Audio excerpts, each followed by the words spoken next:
pagiging bastos at hudas ni Chloe San Jose, bistado ni Coach. Yan po yung ating pag-uusapan at bibigyan ng komento, reaksyon sa araw na ito. Muli po, ako inyong lingkod, Tagapanood TV. Isang mabiyaya at masaganang araw po sa ating lahat.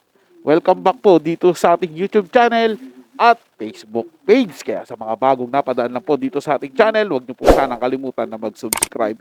Hit nyo na rin po notification bell para lagi po kayong updated sa mga bago pang video na ating ilalabas.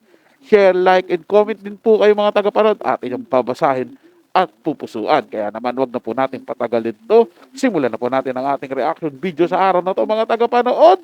Let's do this! Welcome back sa aking channel. Coach na malapit sa pamilya Yulo may revelasyon sa publiko at naglabas ng resibo kung gaano kahudas at kawalang modo si Chloe San Jose at si Carlos Yulo at kung paano nito pinintasan at pinahiya si Angelica Yulo sa publiko. Panuurin at pakinggan ang buong detalye.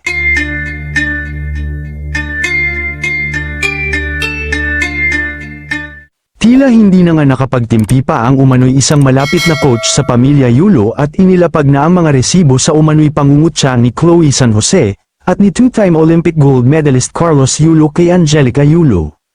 Usap-usapan ngayon ang Facebook post ng gymnast coach na si Gerard Fajardo matapos ang matapang niyang pagsisiwalat sa mga screenshot kung saan makikitang napakawalang modo at tila naghahamon pa ng away si Chloe sa nanay ni Kaloy. Kasama sa mga naturang screenshot ang isang mahabang caption ni Gerard na nagsasaad ng umano'y tunay na nangyari sa girian ng mag-inang Kaloy at Angelica. Inilahad din ni Gerard ang umano'y pagmamanipula ni Chloe upang tuluyang malayo ang loob ni Kaloy sa kanyang pamilya. Ito pa ang masakit, mismong si Chloe pa ang nag-alipusta at namahiya sa ina ni Kaloy sa social media. Sa isang post ipinakita ni Chloe kung gaano siya kabastos at kawalang modo sa magulang ni Kaloy. Syempre ang pinakamasakit ay kung paano din paratangan ni Kaloy ang kanyang nanay na isang magnanakaw. Ani Chloe sa post, bakit magnanakaw ng pera ang beshi ko na yan, na sinigundahan naman ni Kaloy na akala mo ay hindi niya ina. Aniya, sinungaling na magnapahahaha, best award talaga ang beshi wap. Reply naman ni Chloe, bigyan ng medal yan winner eh. Ipinamukha rin ni Chloe sa naturang group chat nila kung saan ay nag-leave na ang ina ni Kaloy na si Angelica dahil hindi kinaya ang mga pangungutya ni Chloe sa kanya at kay Mr. Yulo, at kung paano nito ipinamukha na walang pinag-aralan ang magulang ni Kaloy, at ipinagmalaki kung gaano kaganda ang trabaho ng magulang niya.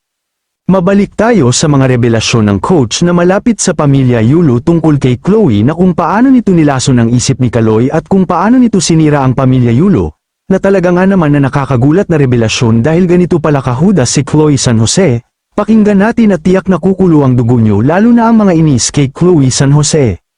Sa usaping interview, una ni Angelica, napahiya siya diba?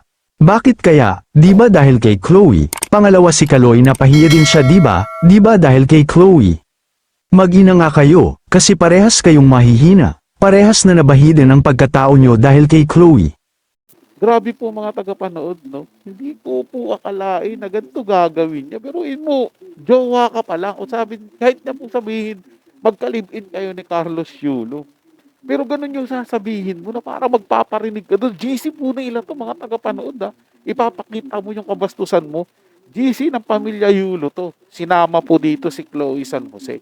Tapos ganun yung sasabihin mo na magnanakaw si Beshi ganito. Tapos si Carlos Yulo, di ko alam bakit niya naman sinasakyan pa yung sinasabi nung jowa niya. Yan po ba yung sinasabi nyo na ano, na hindi red flag? Ako po mga tagapanood, dumanas ako ng ganyan na nanligaw ako sa asawa ko. Takot na takot po ako na may masabi akong hindi maganda doon sa biyanan ko. Pero ito si Chloe, mga tagapanood, siya pa po yung nagsisimula ng ganong usapan. Hindi ko po alam kung paano niya na-brainwash si Carlos Yulo, no? Napagbintangan po yung nanay niya na magnanakaw. Gayong pinapakita naman ng nanay yung mga resibo kung saan pinagamitan yung pera. 'Di ba? Pero masyado pong naging sarado yung isip ni Carlos Yulo at talagang nakumbinsi siya na yung nanay niya po magnanakaw. At lahat ng kapahiyaan nila, kapahiyaan ng nanay ni Carlos Yulo, ay dahil po kay Chloe. Nung napahiya po si Carlos Yulo, dahil din po kay Chloe. So, ibig sabihin po mga tagapanood, talagang red flag po si Chloe.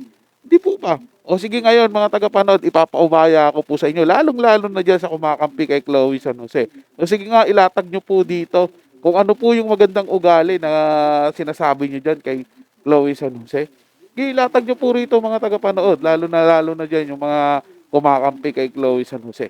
Tingnan po natin, mag-debate po tayo dito sa ating comment section. So yun lang po mga tagapanood, no? Nagustuhan nyo po yung ating talakayan sa araw na to. At kung kayo bago lang po na napadaan dito sa ating channel, huwag niyo po sana kalimutan na mag-subscribe. Hit nyo na rin po ang notification bell para lagi po kayong updated sa mga bago pang video na ating ilalabas. Share, like, and comment din po kayo mga tagapanood. Atin yung babasahin at pupusuan. So hanggang sa muli po, ito yung Tagapanood TV. Komento at opinion lamang, wala pong personalan. Paalam po at mabuhay po kayong lahat.